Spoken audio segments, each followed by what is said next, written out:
Trigger warning for domestic violence and abuse, the R word, okay? I'm going to be talking about that later in the video, so if that upsets you, click on another one of my videos. I have plenty of them, okay? Today, we're going to be talking about an individual by the name of Tyler Catastrophe, who is a self-proclaimed haver of skills, maker of things, and doer of stuff, if you can even believe it. He has been deemed by himself as a disabled transgender 27-year-old, and he's been deemed by the internet as the newest member in the LOLcow Hall of Fame. In terms of occupation, he sells outrageously priced art and jewelry, most of which is pre-worn, for some reason. In terms of personality, he is the personification of millennial Tumblr cringe, and that is the reason why most people can't stomach him. Now, Tyler over here has a crush on an artist by the name of Wilbur Soot, who was an extremely popular Minecraft YouTuber back in the day, but now he's just a musician that vaguely resembles Maddie Healy in a different font. So now that you have the background, let's get into what you clicked on the video for.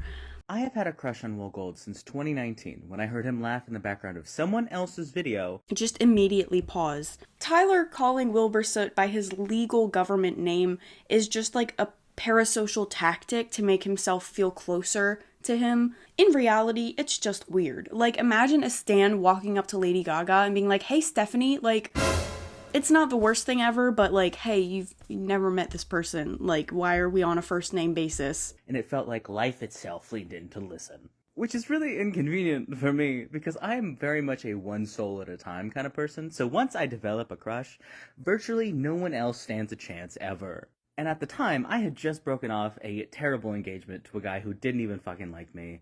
And since then, I have only briefly dated one other person, who was wonderful, but it didn't work out. And so in all of that time, regardless of how many people have tried and been interested in me, I have not been able to find the interest for any single one of them. Because I have a fucking crush on a guy I have interacted with once. And I don't even officially know his sexuality. That's a whole other thing. And I have tried. I have tried so hard to move on from this, to let it go, because I want so badly for it not to cross over into parasocial territory. But in, like, the 7 minutes that we spoke to each other, one, every time we made eye contact, I thought my heart was gonna fucking burst out of my chest and fly away. Two, I was so nervous that my head just shut off and my mouth had a mind of its own. And anyone who knows me and has ever met me knows that I don't get nervous about people.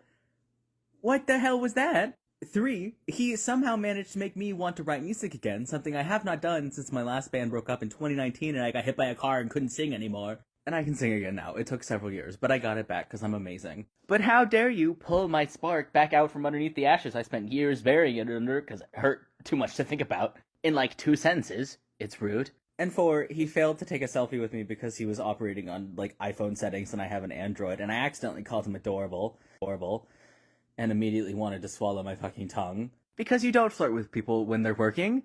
That's rude. I paid to... I feel like I'm taking crazy pills. And my point is, it's a whole thing that I would like to no longer have to deal with. The whole, how dare you pull my spark out from whatever, it's rude. Like, that whole part in this video and a lot of other parts in videos specifically where he's talking about Wilbur seem very, like, flirty to me. I don't know if anybody else picked up on that vibe, but, like, the way he says, like, it's rude, like, I don't know, like, that's, like, the vibe I get, that he's, like, trying to be cute for his fave, you know, like, also the whole, like, you don't flirt with someone while they're working, like, it feels kind of, like, pandery to me, if that makes sense. Like, if Will is watching this, see, like, I'm totally not, like, a weird freak, like, I'm totally, like, socially aware, like, please can I crack, you know? And this is something that we will see a little bit later. Tyler does bring a sort of level of delusion to the function that most people on the internet don't really fuck with. Anyway, I digress. To the internet, the most concerning part of this video was that he just admitted to not being able to bring himself to be in a romantic relationship because he's too emotionally invested in this crush that he has on a man that he met once at a paid event. He says, I want so badly for it not to cross over into parasocial territory, my brother in Christ, I fear it already has, okay? And I feel like I'm certified to diagnose this when I see it, okay? I have my master's in parasociality because, as much as it pains me to admit this, I used to be a hardcore Timothée Chalamet stan. I know what it's like to have a parasocial relationship with somebody to an unhealthy degree, okay? I met Timothy exactly one less time than Tyler met Wilbur, which is 0 times. And yet, I was still genuinely convinced that if you put me in a room with Lil Timmy Tim, I could pull him. And then he started dating Kylie Jenner, and I realized, number one, oh, I never even had the concept of a shot, and number two, I actually don't know this man at all. Tyler has yet to come to either of these conclusions, but I do feel bad for him because I know that having this kind of feeling for somebody makes you delusional. Now, one of the other main problems that people have with Tyler, besides this quirky, random, Tumblr, mustache finger-coated personality, is his overwhelming confidence, which, hey, I'm not gonna knock, okay? Personally, I do find it kind of off-putting at times, but I'm fully aware that that is a me problem. And who am I to tell someone to be less confident? Especially in the world we live in, confidence can be so hard to come by. So, like, if you like yourself, pop off, you know? Like, must be nice. This confidence led Tyler to audition for Lovejoy, the band that Wilbur is in. And again, in the intro, it seems like he's trying to be cute and flirty with his bae Wilbur Soot, okay? Look at how cute and funny and silly I am! Please, can I crack? Really no idea if one of my favorite bands might want a second vocalist, but I do know I am crazy enough to ask. So hi, Lovejoy!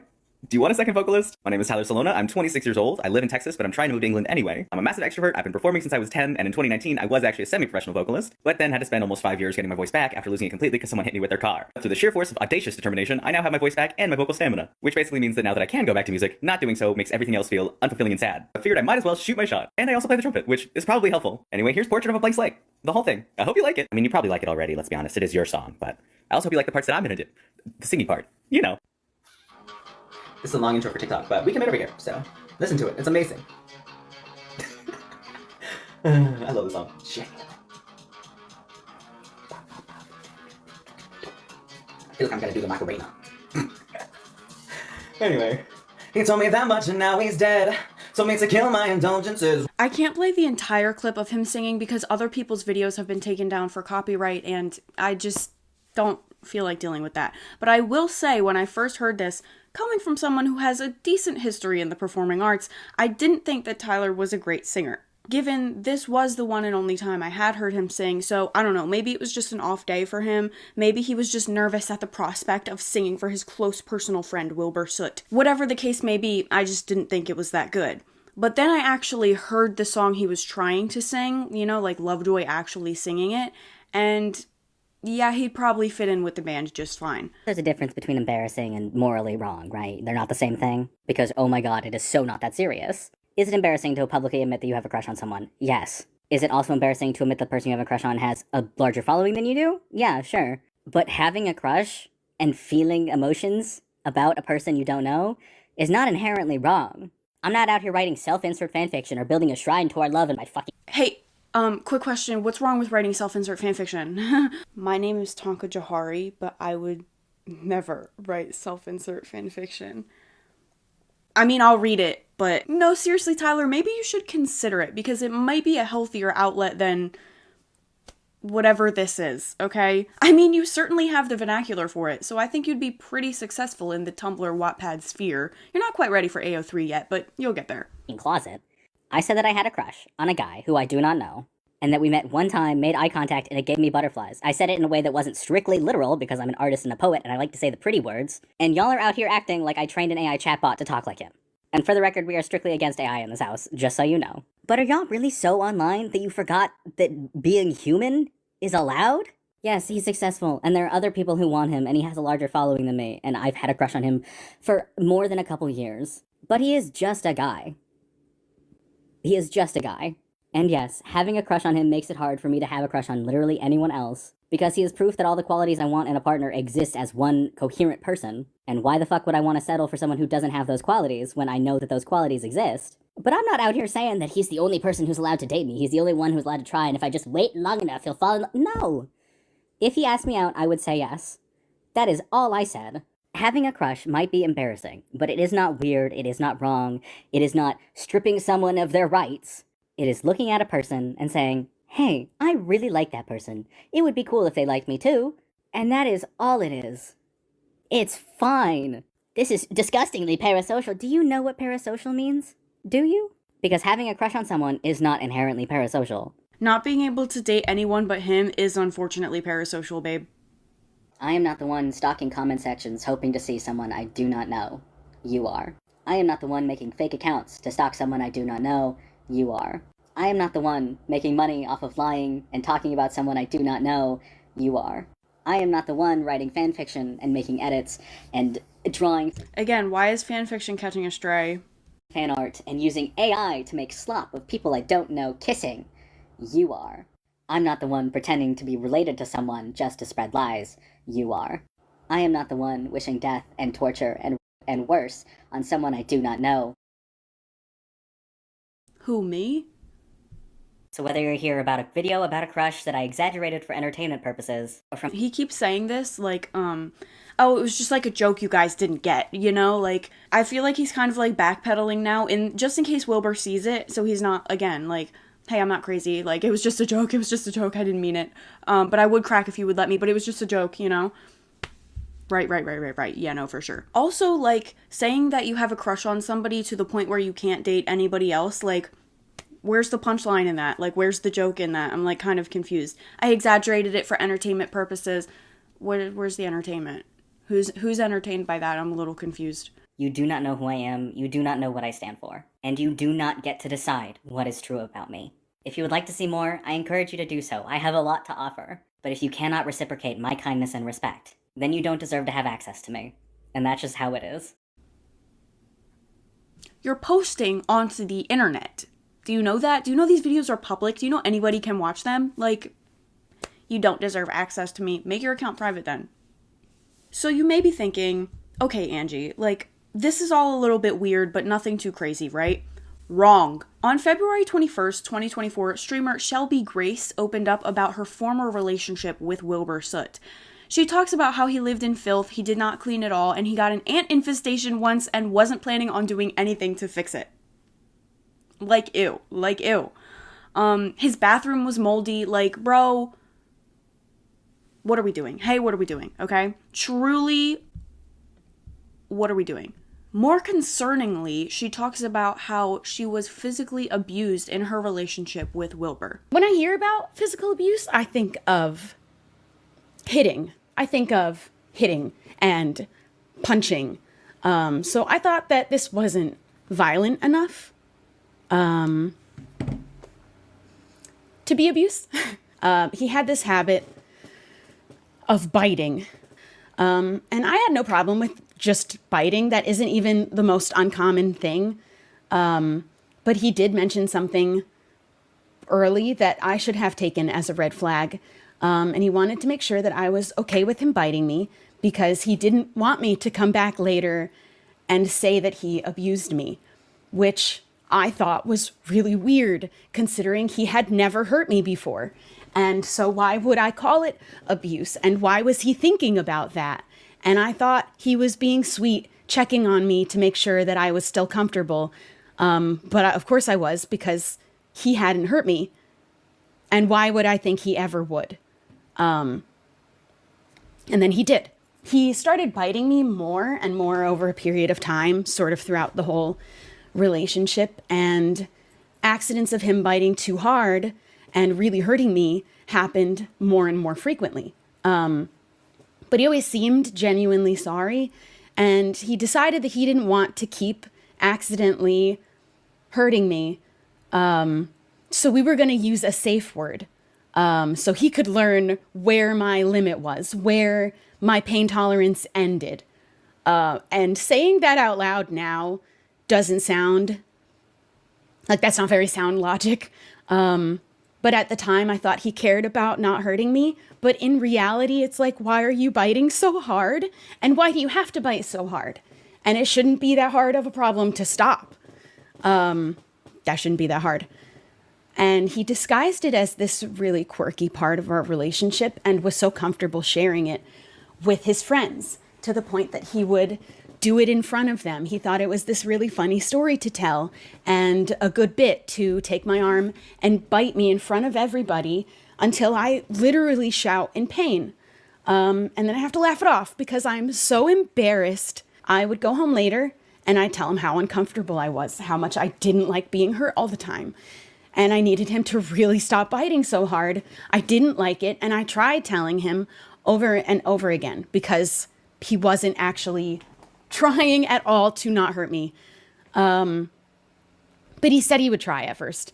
And then he started saying things like it was my pain tolerance that was too low, or I'm exaggerating how much it actually hurts. He's not even biting that hard. I'm being dramatic.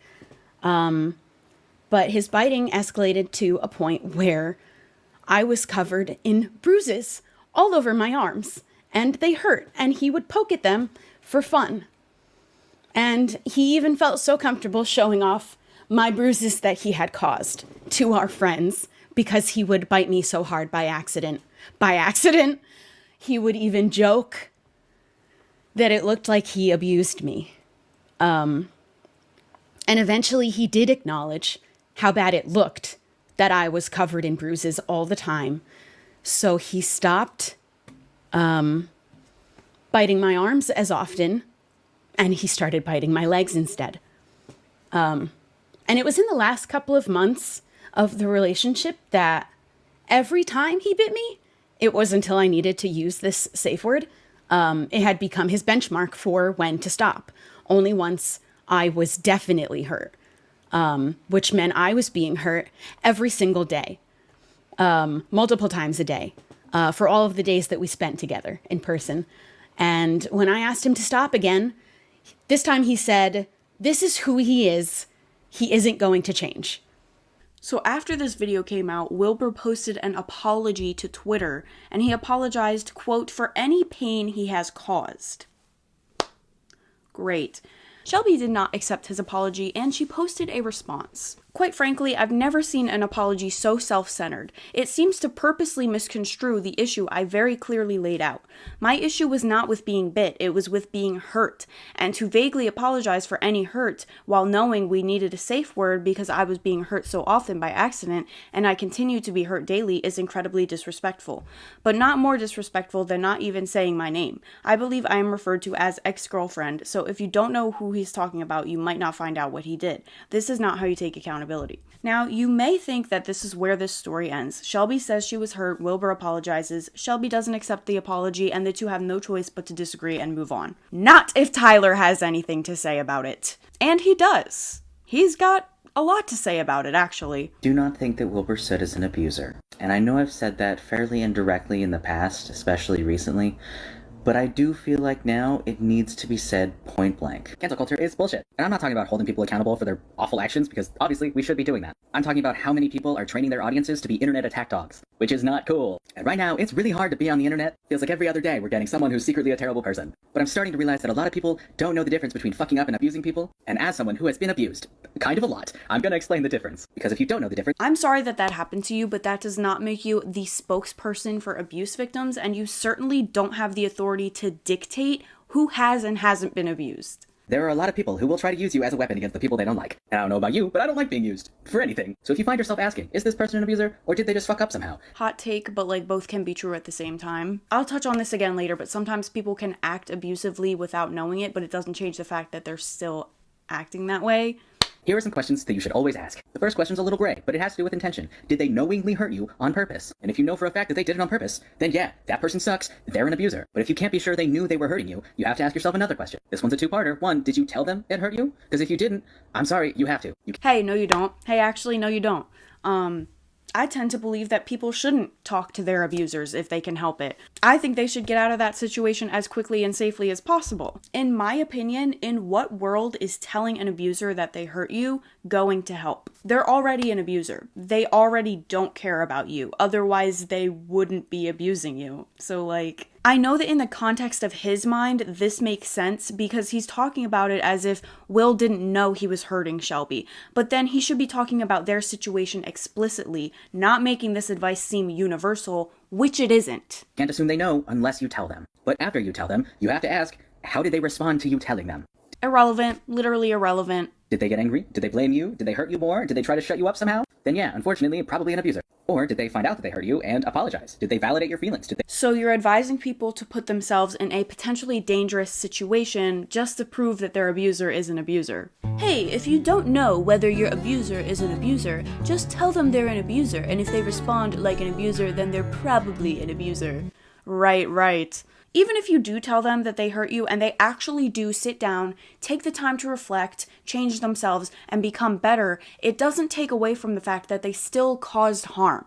That happened. And just because you, Tyler, an outsider looking at this situation, have blindly determined that Will isn't that person and he's different now, does not change the fact that he still caused harm. And at the end of the day, the forgiveness isn't yours to give. They promise to change? Do they make genuine efforts to better themselves towards you and people around them? Because in that case, they're probably just someone who fucked up. And I'm not giving you this information because I think that someone specific deserves to be absolved of all crimes or something. I'm giving you this information because as someone who has been abused more times than I'd like to tell you about, I still believe that everyone deserves a chance to be forgiven. And with all the time and energy we spend hoping people in our lives will change, you cannot hope for that without allowing them to change when they realize they've fucked up. And if you want people to be better, you have to let them try to be. Hey, no you don't. Hot take, no you don't. If someone hurts you, you don't owe them anything.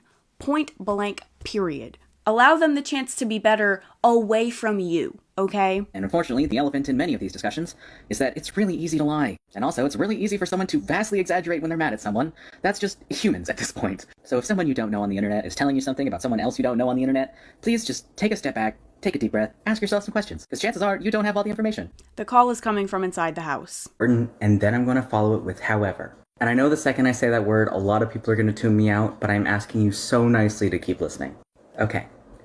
Believe victims, believe survivors. However, as a victim myself, as a survivor myself, what we should be saying when we say those words is believe victims, believe survivors first. Because the unfortunate truth is that just because you would never lie about something so important does not mean that no one would. Because blindly believing people like me can still be a bad thing. I know I would never lie about that sort of thing, but I still know people who have admitted to making false allegations, who have bragged about making false allegations. I still have known people who said that they would if they knew that it would benefit them. And every single time I have been assaulted, every single time I have been abused, every single time that I have been in a situation where I needed someone to believe me, a vast majority of the people in my life chose not to. And now you're just being one of them. So, make it make sense, you know? I know how it feels to not be believed. So if someone tells me that they have been So why would you do that to somebody else? I'm confused.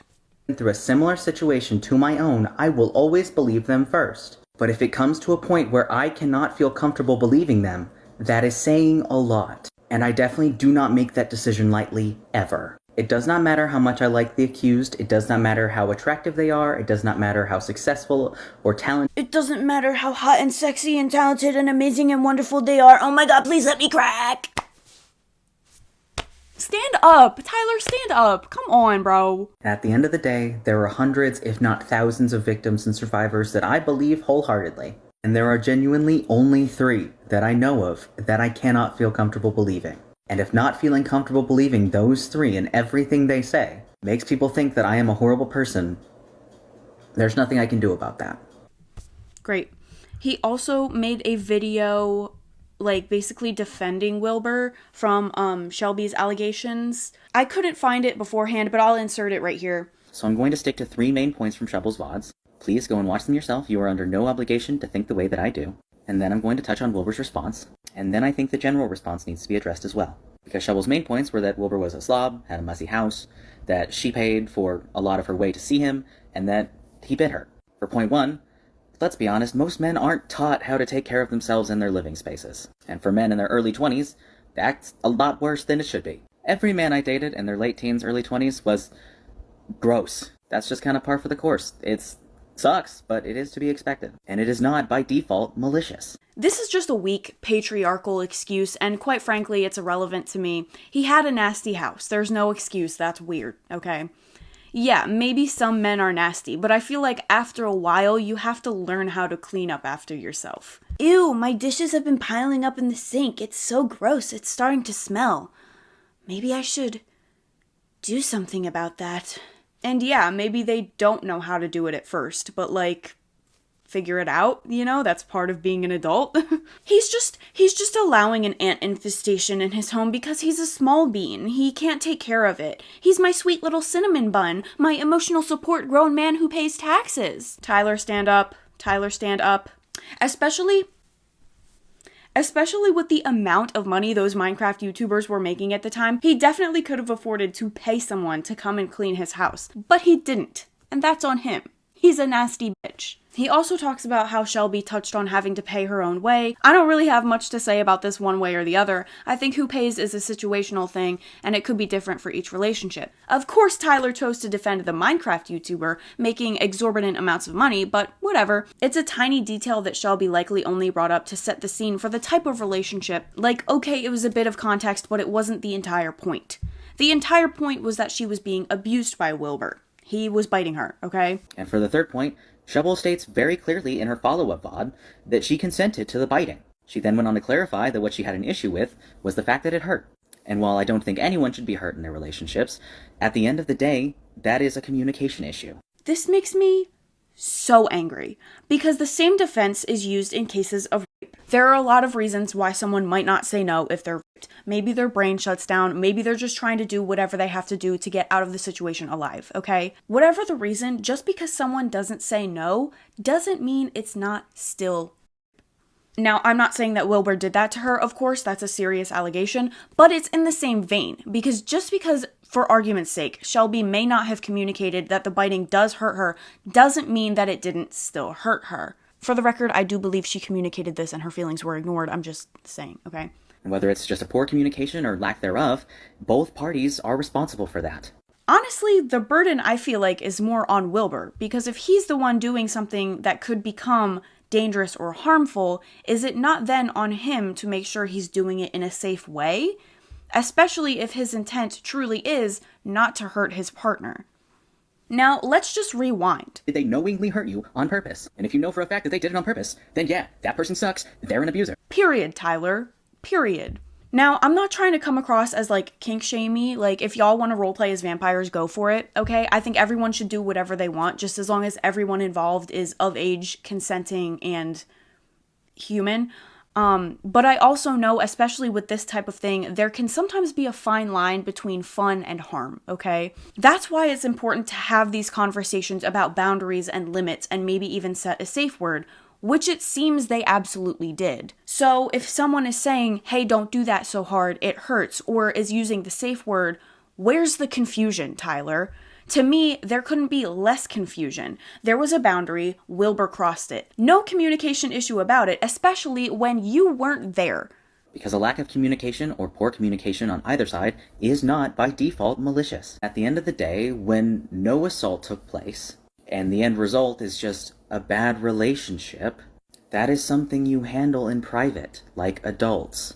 And to air personal, adult dirty laundry to a very large, very young audience in a way that is incredibly vague and left open to interpretation is, at the end of the day, very dishonest and very irresponsible. I don't know what's up for interpretation. It seems pretty cut and dry to me. But just because you want to be the Club Chalamet of Wilbur Soot fans, Soot heads, Will baddies, I don't know. And now, every mention of his name, his band, his career, anyone that has anything to do with him, is met with such vitriolic hatred that there's no room for anyone to improve anything at all. As with most men who have this sort of allegation thrown against them, Wilbur is unfortunately just fine. His career isn't ruined, he's okay. That was a total exaggeration. I stand with victims. I am one, several times over. But these sort of things have to be handled in a responsible way, because where we stand right now, with the internet being the way it is, what we've ended up creating under the guise of supporting victims is a culture that has trained children, teenagers, young adults, anyone who will listen, to be internet attack dogs for people that we don't know. The call is coming from inside the house.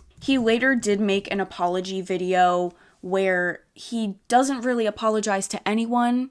Actually, he apologizes to Wilbur. So, great. Other than that, quote, I don't have any apologies to give. The last thing I wanted to talk about was his GoFundMe. Let's just go through it.